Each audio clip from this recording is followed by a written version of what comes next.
आवाज तुमचा न्यूज नेहमी तुमच्या सोबत.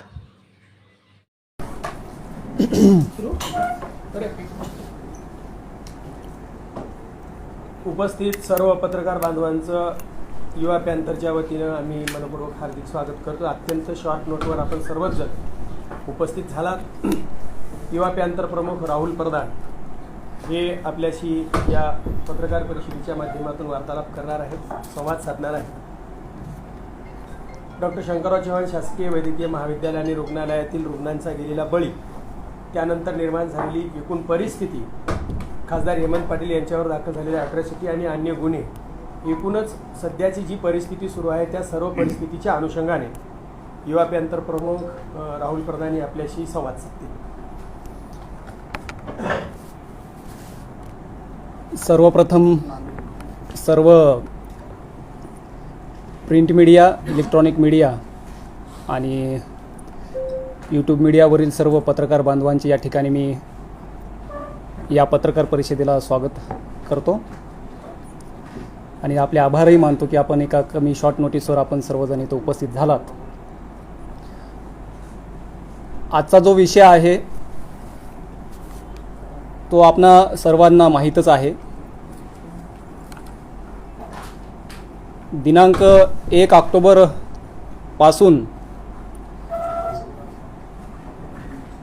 नांदेड येथील शंकरराव चव्हाण शासकीय वैद्यकीय महाविद्यालयाच्या रुग्णालयामध्ये रुग्णांच्या होत असलेल्या जात असलेल्या त्यांच्या जीवांबद्दल, होत असलेल्या त्यांच्या बळीबद्दल आपण सर्वांनी, पत्रकारांनी या घटनेमध्ये पुढाकार घेऊन ही सगळी माहिती सर्वात समोर आपण आणली. आज आपण पाहतो की दिनांक 1 ऑक्टोबर पासून ते आजपर्यंत या रुग्णालयामध्ये जवळपास 60-65च्या जवळपास रुग्णांचा मृत्यू झालेला आहे आणि हा आकडा म्हणजे पुढे वाढू पण शकतो. आता नांदेडमधली ही परिस्थिती तर आपल्याला सगळ्यांना माहीतच आहे, पण अशीच परिस्थिती महाराष्ट्रातल्या प्रत्येक जिल्ह्यामध्ये सुरू आहे. तर हे नेमकं का घडतंय आणि कशामुळं घडतंय, तर याला जी कारणं आहेत ती कारणं जवळपास मीडियानं ही सर्व जनतेसमोर, महाराष्ट्रासमोर आणलेली आहेत. जी काही यंत्रणा एकूण या सगळ्या मेडिकल जे काही इश्यू आहेत त्याच्यामध्ये कशा पद्धतीनं अपयशी ठरलेली आहे आणि आम्हाला असं वाटतंय की यामध्ये सर्वात महत्त्वाची भूमिका, ह्या सर्वात महत्त्वाचं अपयश जर कोणाचं असेल तर ते राज्य सरकारचं. यामध्ये आरोग्य खातं हे पूर्णपणे दोषी आहे. आता आपण जर नांदेडच्याच मुद्द्यावर जर बोलायचं म्हटलं तर आपणा सर्वांना माहिती आहे की नांदेडच्या वैद्यकीय महाविद्यालयामध्ये, रुग्णालयामध्ये नांदेड जिल्हाच नसून तर आपल्या आजूबाजूचे परिसरातील जे जिल्हे आहेत जसं की परभणी आहे, हिंगोली आहे, त्याचबरोबर लातूरचा काही भाग, अहमदपूर, उदगीर आहे, वाशिम जिल्ह्यातले काही तालुके आहेत, यवतमाळ जिल्ह्यातील जसं की पुसद आहे, उमरखेड आहे आणि तेलंगणामधला म्हैसाळ, अशा ह्या सगळ्या परिसरातून रुग्ण नांदेडला येत असतात. आता या हॉस्पिटलची बेडची कॅपॅसिटी आपल्याच मीडियाच्या माध्यमातून जी समोर आलेली आहे ती अंदाजे 500 ते 550 बेडची तिथं व्यवस्था आहे. पण तिथं रुग्णांची जी एकूण तिथं रुग्ण जे उपचार घेत आहेत त्यांचा जवळपास आकडा हे 1200 ते 1300च्या घरामध्ये आहे. आणि ही एकूण परिस्थिती असताना एका बेडवर 2-2 पेशंट आहेत. जसं की नवजात शिशु आहे, जे जन्मलेले जे बाळ आहेत त्यांचे जे ICU सेंटर आहेत त्या त्याच्या काचाच्या ह्याच्यामध्ये एक बाळ ठेवायचं असेल तर तिथं 2-2 आणि 3-3 बाळ एका काचाच्या ह्याच्यामध्ये ठेवावं लागत आहे. ही सगळी परिस्थिती आपण मीडियानं उघड केलेली आहे आणि ही समोर आणलेली आहे. तर मूळ मुद्दा असा येतो की हे जे सगळं घडत आहे तर ह्याला कारणं जी आहेत सरकारचं जे अपयश आहे, जी पूर्ण यंत्रणा पूर्णपणे जी मोडीत निघालेली आहे शासनाची, सरकारचं हे जे अपयश आहे, सरकारचं अपयश, जसं की उदाहरणार्थ मी सांगितलं तुम्हाला की हॉस्पिटलमध्ये बेडची कमतरता आहे, हा सगळ्यात पहिला मुद्दा आहे. दुसरा मुद्दा असा आहे की ज्या वेकेंट जागा आहेत, माझ्या माहितीप्रमाणे जवळपास 310 ह्या नर्सेसच्या जागा वेकेंट आहेत नांदेडच्या शासकीय रुग्णालयामध्ये. जवळपास 80 ते 90 वर्ग 4चे सफाई आणि इतर कर्मचाऱ्यांच्या जागा वेकंट आहेत, त्याही अजूनपर्यंत भरलेल्या नाहीत. आपल्या सर्वांना माहिती आहे की मेंदूच्या बद्दल, न्यूरोच्या बद्दल एखादा मोठा गंभीर आजार असेल, अपघाताचा विषय असेल तर नांदेडच्या रुग्णालयामध्ये तिथं डॉक्टर उपलब्ध नाही, अजूनपर्यंत तर ती जागा रिक्त आहे, ती जागा भरण्यात आलेली नाही. ही अत्यंत गंभीर बाब आहे आणि ह्या सगळ्या बाबींवर शासन, सरकार हे अपयशी ठरलेलं आहे. अजूनपर्यंत त्यांनी ही यंत्रणा जी उभी करायला पाहिजे.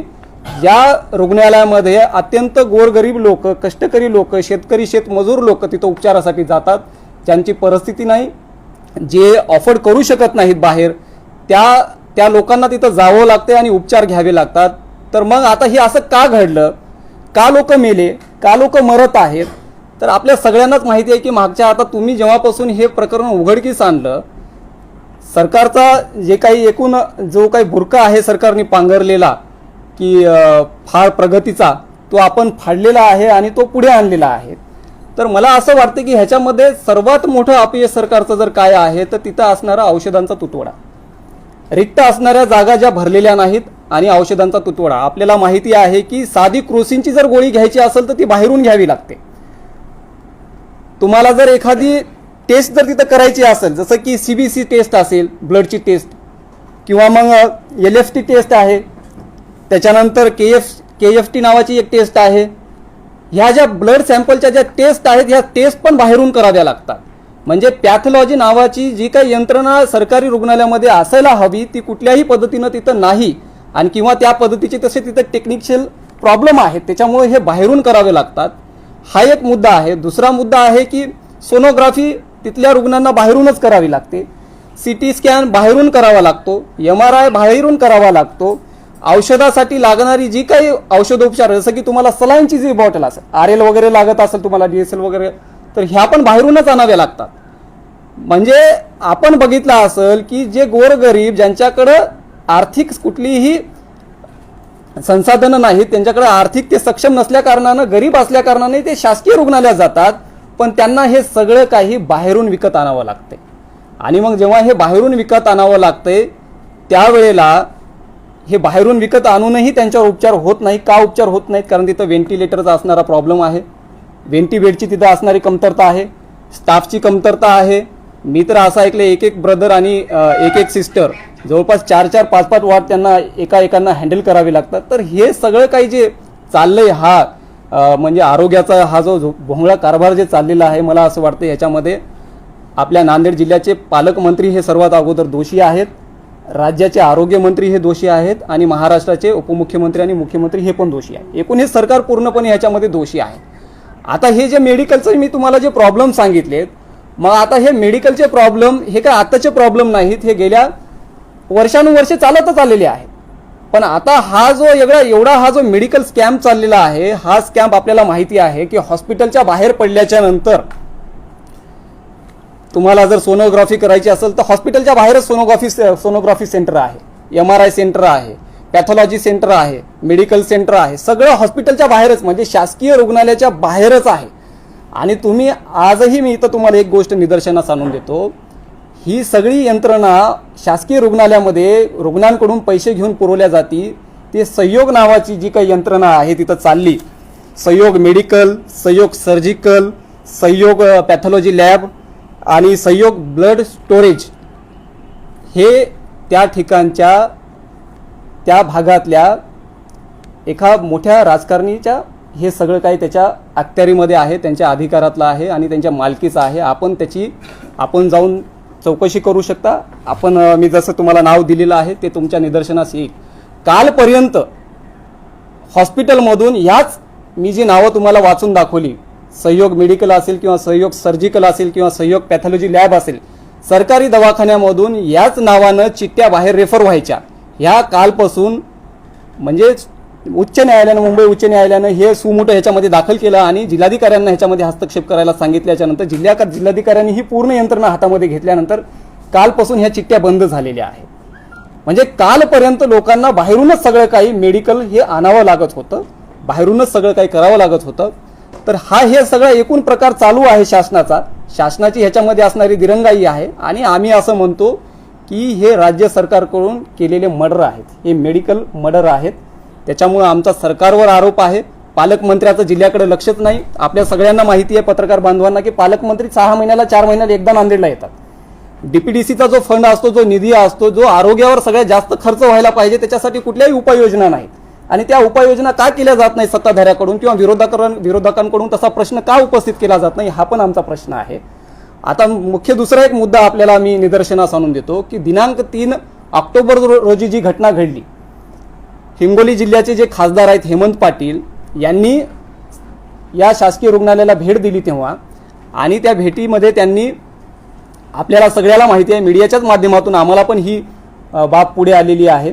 आपण बघितलं की त्या रुग्णालयाचे जे अधिष्ठाता आहेत, जे डीन आहेत श्यामराव वाकोडे सर डॉक्टर, त्यांनी शौचालय साफ करायला लावलं, टॉयलेट असेल, त्याच्यानंतर हे आपण सगळ्यांनी बघितलं की साफ करायला लावलं. तर आता हा काय प्रकार आहे नेमका? सरकारचं जे अपयश आहे, यंत्रणांचं जे अपयश आहे, ते अपयश झाकण्यासाठी तिथं जाऊन कुठली तरी स्टंटबाजी करायची, डॉक्टरांना जबाबदार धरायचं, डॉक्टरांना दोषी धरायचं, माणसं मरत आहेत आणि तुम्ही तिथं संडास साफ करायला लावता. म्हणजे ही सत्ताधारी असणाऱ्या खासदार, जे पक्षाचे जे खासदार आहेत, जे सत्ताधारी पक्षामध्ये आहेत, त्यांचे मुख्यमंत्री आहेत, त्यांच्याकडून हे अशोभनीय आहे. हे जे वर्तन आहे, ही जी त्यांना पदाची, जी सत्तेची जी मस्ती आहे, त्यांनी त्या मस्तीतून केलेला हा प्रकार आहे. आणि हा पहिलाच प्रकार नाही, हे त्यांनी स्वतःहून मीडियाला सांगताना, प्रतिक्रिया देताना त्यांनी म्हटलेलं आहे की हा माझा पहिला प्रकार नाही. त्यांनी 2008 मध्ये पण, ऑक्टोबरमध्ये 2008 मध्ये पण असाच प्रकार केला होता. त्यावेळेला पण अनुसूचित जातीचे जे तेव्हा अधिष्ठाता होते, जे डीन होते, त्यांच्यासोबत त्यांनी प्रकार केला होता. तर आमचं म्हणणं आहे की आम्ही ह्याच्यामध्ये जात शोधत नाही, पण तुम्ही हे वर्तन करत आहात, तुम्हाला ही वर्तन करण्याची एवढी दादागिरी, एवढी मस्ती येते कुठून? तर आमचं असं म्हणणं आहे की सत्तेमधून येते. सरकारचं, मुख्यमंत्र्याचं, एकूण ह्या सगळं मेडिकल, या आरोग्याचं सगळं अपयश लपवण्यासाठी हेमंत पाटलांनी या प्रकरणाला जाणून बुजून वेगळं वळण दिलेलं आहे. जाणून बुजून त्यांनी ह्याच्यामध्ये स्टंट निर्माण करून एका निष्पाप आम्ही म्हणत नाही, त्याच्यावर आता जी समिती नेमलेली आहे, डॉक्टरांवर काय कारवाई व्हायची ती होईल, पण एका विशिष्ट डॉक्टरला तुम्ही शौचालय साफ करायला लावणं म्हणजे हे अत्यंत चुकीचं आहे. त्यांनी संसदेमध्ये जेव्हा खासदारमधून निवडून गेल्याच्या नंतर त्यांनी जेव्हा आपल्या खासदारकीची त्यांनी शपथ घेतात, मी कोण्याही व्यक्तीला, कोण्याही पशुला कुठलीही इजा करणार नाही किंवा त्यांचा अवमान करणार नाही, अशी शपथ घेतात. आणि त्या शपथेची त्यांनी गरिमा ठेवलेली नाही, असं आमचं म्हणणं आहे. आणि त्यामुळं त्यांच्यावर ॲट्रॉसिटी ॲक्टनुसार गुन्हा दाखल झालेला आहे. दिनांक 3 तारखेला, दिनांक 3 तारखेपासून तर ते आज रोजी 6 पर्यंत आपण बघतो की 3 दिवस झालेला आहे गुन्हा दाखल होऊन. पोलिसांनी अजूनपर्यंत खासदार हेमंत पाटील यांना अटक का केली नाही, हा आमचा प्रश्न आहे.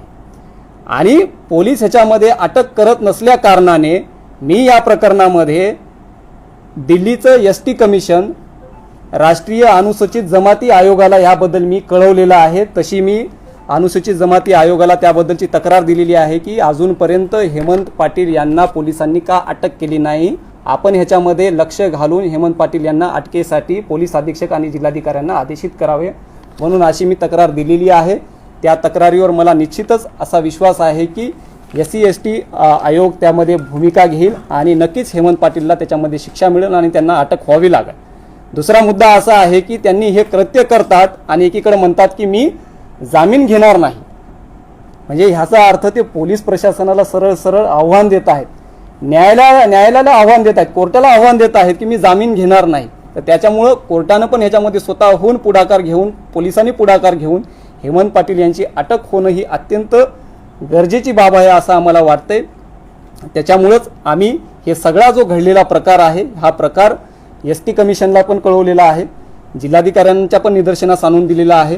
आता यावर काय भूमिका घेतील, काय ॲक्शन होईल हे बघू आम्ही. पण आम्ही बघत आहोत गेल्या 3 दिवसापासून की काही विशिष्ट संघटना जाणून बुजून दोन समाजामध्ये तेढ निर्माण करण्याचा प्रयत्न करत आहेत, दोन समाजामध्ये भांडणं लावण्याचा प्रयत्न करत आहेत की खोटी ॲट्रॉसिटी म्हणून ज्या पद्धतीनं एक प्रोपोगंडा तयार केला जात आहे, एक नेरेटिव्ह सेट केला जात आहे. तर हे जे कोणी करत असतील त्यांचा पण आम्ही रेकॉर्ड गोळा करत आहोत. त्यांचीही पूर्णपणे आम्ही पोलीस प्रशासनाला यापुढून आता पूर्ण माहिती देणार आहोत. जो कोणी ॲट्रॉसिटीबद्दल असंही काही पण निगेटिव्ह नेरेटिव्ह सेट करेल त्यांच्याबद्दल कारवाईची आम्ही पोलीस प्रशासनाकडे मागणी करणार आहोत. आमचं हेच म्हणणं आहे की माणसं इथं मरत आहेत, माणसं वाचली पाहिजे, माणसं जगली पाहिजे, त्यांना उपचार मिळाला पाहिजे, त्यांना औषधं मिळाली पाहिजे. त्यांच्यासाठी सरकारनं उपाययोजना करणं गरजेचे आहेत, जिल्हा प्रशासनानं उपाययोजना करणं गरजेची आहे, ना की दोन समाजामध्ये तेढ निर्माण करणं आणि महाराष्ट्रातलं एक वातावरण वेगळ्या पद्धतीला घेऊन जाणं. ही या सरकारची नीती आहे, हे ठरलेलंच आहे. आपल्याला माहिती आहे की हिंदू मुस्लिम करायचं आणि सवर्ण वर्सेस दलित आणि आदिवासी हे इथलं जुनं राजकारण आहे. पण ह्या राजकारणाला आम्ही काय बळी पडणार नाही. आमचं म्हणणं आहे की ज्यांनी जी कृती केलेली आहे त्या कृतीची त्यांना शिक्षा मिळाली पाहिजे, त्यांच्यावर कारवाई झाली पाहिजे. SC ॲक्टनुसार त्यांच्यावर गुन्हा दाखल झालेला आहे खासदारांवर. खासदारांना पोलीस प्रशासनानं अटक करावी अशी आमची मागणी आहे. त्या निमित्तानंच ही आजची प्रेस कॉन्फरन्स होती. त्या प्रेस कॉन्फरन्सच्या निमित्तानं मी काय बरेच मुद्दे आपल्यासमोर यासमोर ठेवलेले आहेत. जसं की मेडिकलच्या संदर्भानंही काही मी मुद्दे आपल्यासमोर ठेवलेले आहेत. ज्या जागा रिक्त आहेत त्या जागा रिक्त असणाऱ्या संदर्भानंही मी मुद्दे काही तुमच्यासमोर ठेवलेले आहेत.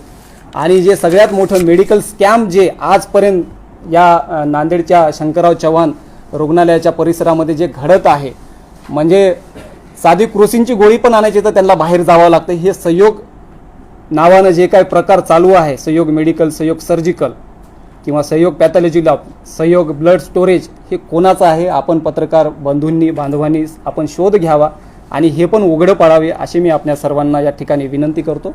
आणि आपले काही प्रश्न असतील तर आपण विचारू शकतो. सहयोग तुम्हाला माहितीच असेल, आता आम्हाला तर माहितीच आहे, तुम्हालाही माहिती असेल. नाव सांगण्यासाठी एवढं घाबरत आहे? नाव सांग, घाबरायचं काय नाही. नरसिंग हंबर्डे म्हणून हे त्यांचं जे आहेत, त्यांचे मालक आहेत नरसिंग हंबर्डे.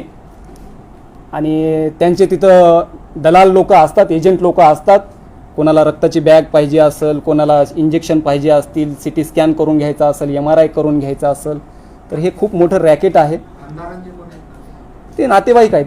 आमदार मोहन हंबर्डे यांचे ते नातेवाईक आहेत. आमचं म्हणणं आहे की पत्रकारांनी जसं जे काही हे मृत्युमुखी पडलेले आहे, जसे पत्रकारांनी एक ज्या सजगतेनं ही सगळी बाजू अजूनपर्यंत लावून धरलेली आहे, आपण असंच पुढेही लावून धरूयात. आम्ही पण एक रस्त्यावरचे चळवळीतले कार्यकर्ते आहोत. आम्ही आपल्यासोबतच आहोत. आमची तुम्हाला गरज आहे, तुमची आम्हाला गरज आहे. त्यामुळं हा लढा आपल्याला मिळून लढावा लागणार आहे. हा गोरगरीब कष्टकऱ्यांचा लढा आहे आणि गरिबांसाठी लढणं, त्याच्यामुळं आम्ही प्राधान्य पहिल्यांदा देत आहोत आणि त्याच्यामुळं आज आम्ही ही भूमिका घेतलेली आहे. गुन्हा दाखल झाल्यानंतर त्या व्यक्तीचे पाठराखण जे करतील लोक, ते गुन्हाच होईल ना त्यांच्यावर त्याच प्रकारचा? हो ना. ॲट्रॉसिटीच्या संदर्भामध्ये जो कोणी ज्याच्यावर ॲट्रॉसिटी दाखल होते त्याची जो कोणी पाठराखण करतो तर त्याच्यावर तो पण तितकाच अपराधी असतो. त्याबद्दल आम्ही आता पोलीस अधीक्षकांना भेट घेऊन मी काही स्क्रीनशॉट काढलेले आहेत. काही लोकांच्या विशिष्ट काही संघटनाचे पदाधिकारी जाऊन भेटत आहेत की खोटी ॲट्रॉसिटी केली. हे दिसत आहे, एव्हिडन्स आहे की तिथं शिवीगाळ करण्याची किंवा जातीवरून कोणाला हिनवण्याची आवश्यकता नाही. तुम्हाला माहीत असताना तो कोण आहे काही नाही. आमचं म्हणणं आहे तो कोण्या जातीचा असू द्या, तो डॉक्टर आहे ना. डॉक्टरांचा काय दोष आहे? डॉक्टरांना जर यंत्रणाच नसेल तर डॉक्टर काय करणार आहे? कोविडमध्ये बघितलं ना आपण, डॉक्टरांनी स्वतःचे प्राण हे करून त्यांनी लोक वाचवलेली आहेत, शर्थीचे प्रयत्न केले. सरकारचा अपयश झाकण्यासाठी हेमंत पाटलांनी हा प्रकार केलाय आणि ते स्वतःच म्हणतात की ही पहिली घटना नाही, मी अगोदरही एका डीनला हे असं करायला लावलंय. आणि ते अगोदरचे डीन कोण होते हे याचाही शोध तुम्ही घ्यावा. 2008ची जी घटना आहे ते पण शेड्यूल कास्टमधलेच होते, त्यांचंही नाव वाकोडेच होते आणि ते नागपूरचे होते. तर हे जाणून बुजून विशिष्ट एका जातीला टार्गेट करण्यासाठी हेमंत पाटील हे असले प्रकार करतात. हे आम्हाला नवीन नाही, आम्ही बघत असतो. त्याच्यामुळं त्यांची इथं गय केली जाणार नाही आणि ते आता ह्याच्यातून वाचणार नाही. त्यांच्यावर कारवाई होईल, कारवाई तर झालेलीच आहे. पण आता त्यांना अटक होण्यासाठी मी ST कमिशनला कळवलेलं आहे. तशी तुम्हाला मी तक्रारही दाखवलेली आहे, ST कमिशनला दिलेली. तुम्हाला मी ह्याची प्रतही देईल. आणखीन काय प्रश्न असतील तर आपण विचारू शकतो. गुन्हा दाखल झाला त्याबद्दल काय? नाही, डीनवर जो गुन्हा दाखल झालेला आहे ते तर म्हणजे आता ठीक आहे. ते आता एक त्रिसदस्यीय समिती नेमलेली आहे. सरकारने, त्या समितीमधून निष्पन्न होईलच नेमक्या चुका कोणाच्या आहेत. पण आता मुद्दा जे आहे 304 जे क्राईम रजिस्टर झालंय, डॉक्टर वाकोडेंवर जे 304 लावलेलं आहे ना, हे ऑफेन्सच चुकीचं आहे. IPC सेक्शन 304A लावायला पाहिजे. आपल्याला देगलूरचं प्रकरण कदाचित माहिती असेल. देगलूरच्या प्रकरणामध्ये 304A आहे. म्हणजे 304A काय सांगते, एखाद्या व्यक्तीमध्ये तो मरतो त्याच्यामध्ये तुमची निष्काळजी असेल तर तिथं तुमचा 304A दाखल होतो. 304 म्हणजे तुम्ही त्याला ठरवून मारणं, त्याला जाणून बुजून मारणं म्हणजे 304 आहे. मला असं वाटतंय की घाई गडबडीमध्ये पॉलिटिकली प्रेशरमुळे पोलिसांचे कलम लावण्यामध्ये चुका झालेल्या आहेत. किमान पोलिसांनी ह्या दुरुस्त कराव्या. 304 आहे, 304 आहे असं आम्हाला वाटतंय. 304 आहे की 304, पण त्याच्यामध्ये डिफरंट असा आहे की मी सांगितल्यासारखं 304 आणि 304A. ठाण्याच्या घटनेमध्ये तेथील अधिष्ठाताला बदली केली फक्त त्याची. तिथं पण 18 रुग्णांचा बळी गेला होता. त्याच्यावरती कुठल्याही प्रकारचा गुन्हा नोंदवला नाही, परंतु तेव्हा त्याची बदली केली गेली आणि नांदेडला मात्र सदोष मनुष्यवधाचा गुन्हा दाखल झाला. कारण काय? आता याची कारणं सरकारच देऊ शकते. आमचं म्हणणं हेच आहे की शामराव वाकोडे, डॉक्टर शामराव वाकोडे डीन हे एकटेच जबाबदार आहेत का या सगळ्या घटनेला? पालकमंत्री नांदेडचे काय करत आहेत? आरोग्यमंत्री काय करत आहेत? त्यांच्यावर पण मनुष्यवधाचा गुन्हा दाखल करा ना. ही तर आमची पहिल्या दिवसापासूनची मागणी आहे.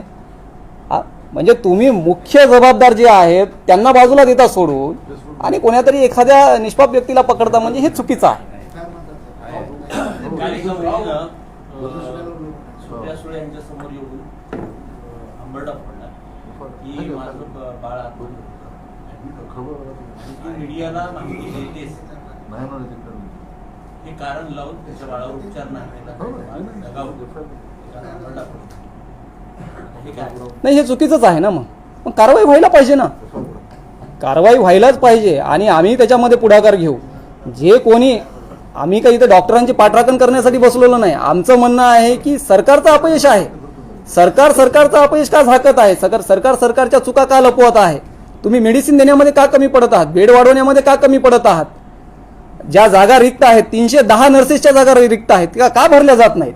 80 ते 90 पदं ही वर्ग 4ची आहे, ती रिक्त आहे, ती अजूनपर्यंत का भरल्या जात नाहीत? आमचं हे सरकारचं अपयश आहे ना.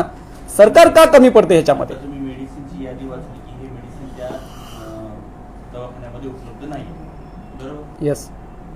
पण दुसरीकडे डीन सांगतात की आमच्याकडे औषधाचा तुटवडाच नाही. त्यांच्यावर तसा दबाव आहे. कालचा दबावात ते काय येतात? त्यांनी स्वतःला सेफ का करू नये? नाही, आपण सगळ्यांनी बघितलं असं. स्वतःला सेफ का नाही केलं त्यांनी? आपण त्यांना माहितीये औषधाचा तुटवडा आहे, कर्मचाऱ्यांची कमतरता आहे, त्यांना माहिती. पण त्यांनी वारंवार जर प्रशासनाची तो पाठवणी मागासवर्गीय आहे.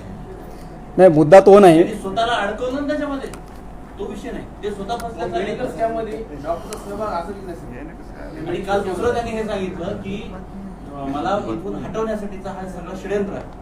काल संध्याकाळी आपण सांगितलं की मला इथून हटवण्यासाठीचा हा षडयंत्र आहे आणि हे सगळं, आणि मेडिकल आमच्याकडे, आणि काल सुद्धा तेच बोलले की आमच्याकडं मेडिकलची कमतरता अजिबात नाही, सगळी औषधं आहे. आता माझ्याकडे आपल्या सगळ्यांच्या माहितीस्तव मी आपल्याला एक निदर्शनास आणून देतो की राज्याचे माजी मुख्यमंत्री अशोकरावजी चव्हाण साहेबांनी त्यांच्या उपस्थितीमध्ये डोनेट केलं मेडिसिन. 5.25 लाखाचं एकदा केलं आणि 1.25 लाखाचं एकदा केलं. का करावं लागलं?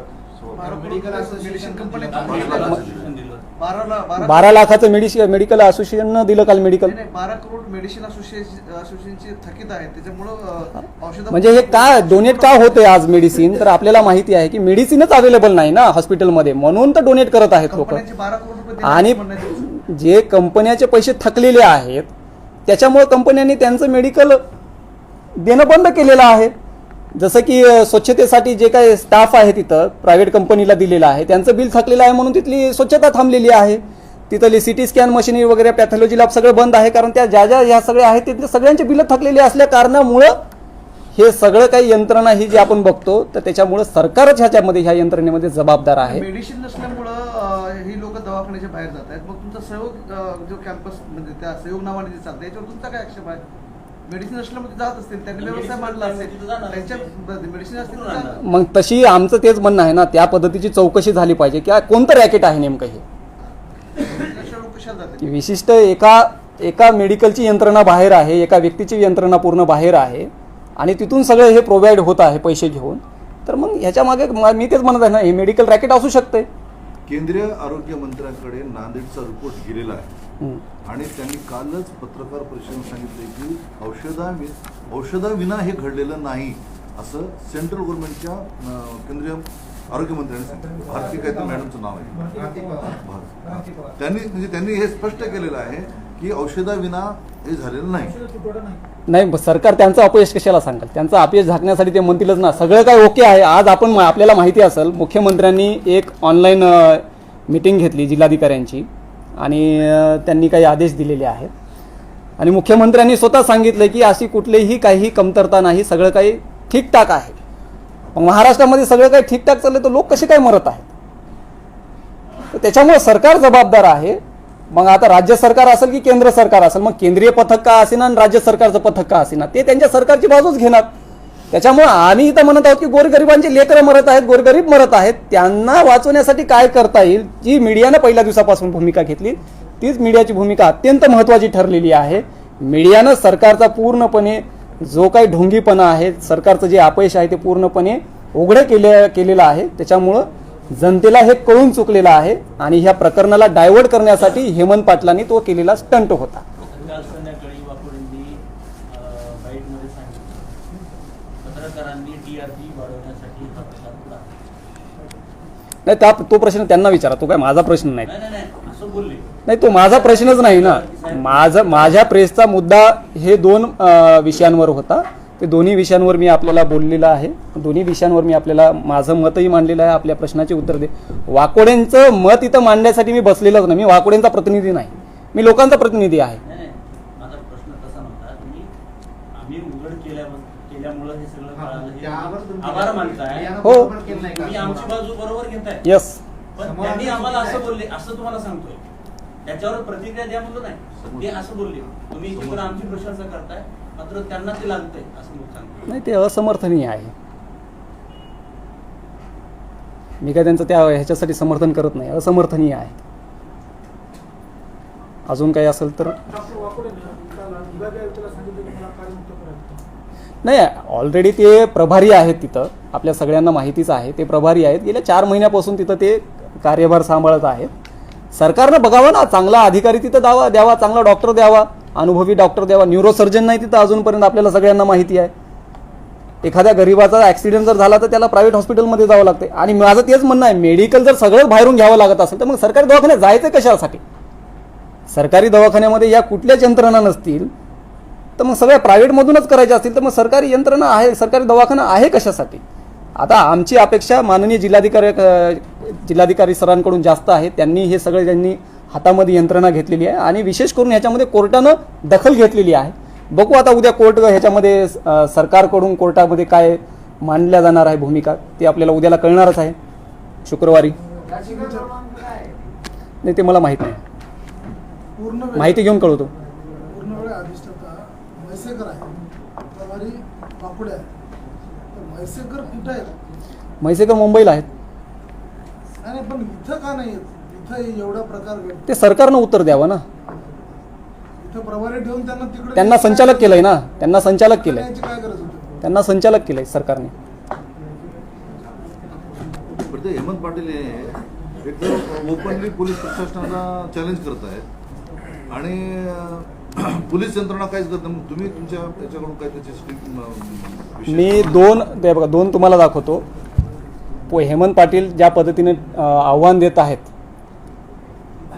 म्हणजे SC/ST ॲक्टलाच आव्हान देत आहेत की मी जामीन घेणार नाही, तर त्याच्यामुळंच आम्ही SC/ST कमिशनलाच कळवलेलं आहे की अशा पद्धतीचं सन्माननीय खासदार असं आव्हान करत आहेत. आता मला काही पोलीसवाले म्हणत होते की ऑफ द रेकॉर्ड की खासदाराला आम्हाला अटक कशी करता येईल, आम्हाला लोकसभेची परवानगी घ्यावी लागेल, सभापतीची परवानगी घ्यावी. मी म्हणलं विशेष अधिवेशन चालू असेल किंवा सभागृहाच्या परिसरातून तुम्हाला अरेस्ट करायची असेल तर परवानगी घ्यावी लागते. आता ती इथं तुम्हाला माहीत आहेत कुठे बसून सगळ्या बाईट देत आहेत. त्याच्यामुळे त्यांच्यावर कारवाई झाली पाहिजे. ज्या पद्धतीनं पोलिसांनी गुन्हा दाखल केला ना, पोलिसांचा आम्ही त्याच्यासाठी हेच करतो ना, अटक केल्याच्या नंतर कळवावी लागते. हा, अटक केल्यावर कळवा किंवा अगोदर कळवा. कळवायचं असेल तर कळवा ना मग. नारायण राणेला मंत्री असणार अटक केली. हा, नारायण राणेंना आपण सगळ्यांना बघितलं असेल. चालतंय. तर आपण सर्वजण आल्याबद्दल मी आपल्या सर्वांचे या ठिकाणी आभार मानतो. धन्यवाद. आपल्या शहरातील बातम्या सर्वात पहिले पाहण्यासाठी आवाज तुमचा न्यूजला लाईक करा, सबस्क्राईब करा व बेल आयकॉन दाबायला विसरू नका.